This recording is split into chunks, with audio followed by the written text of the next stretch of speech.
Vice Ganda, Ann Curtis, at Kim Chiu, ipinagtanggol ng isang abogado. Funny, natuwa.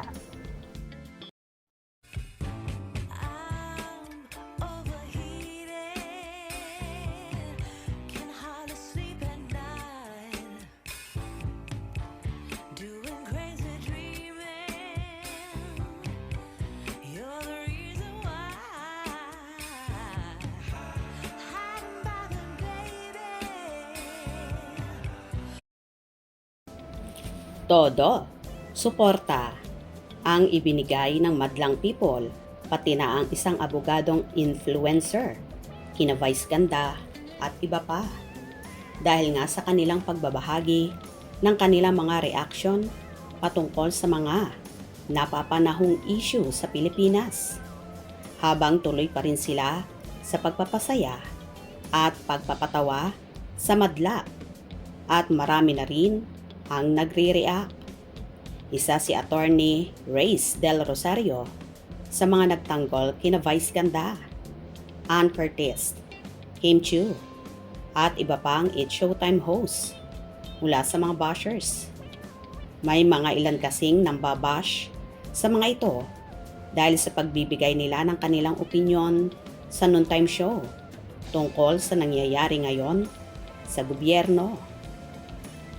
The orchestrated attacks of DDS bloggers against Showtime host, especially Vice Ganda, Ann Curtis, and Kim Chiu, are getting out of hand. They want to monopolize public opinion by bullying those who speak against the people they support. Matapang na post ni Attorney Reyes sa kanyang social media account. Well, aliw naman na may impact pa nga kung ituring ng ilan ang ginagawa ng mga host na nabanggit, dahil ginagamit nga raw nila ang malaking platform ng programa para maghatid ng social awareness sa paraang masaya. Kaya ang sigaw ng mga netizen, protect It's Showtime at protect Vice Ganda. Sobrang galing lang nila kasi hindi lang sila nakakasabay sa Pinoy rumor, kundi maging platform din sila lately para sa social issues. I love how Showtime is utilizing its platform.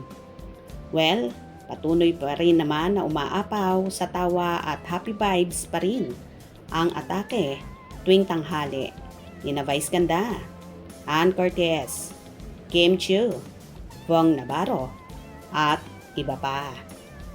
O diba kaloka? Bakit kaya ganyan sa Pilipinas?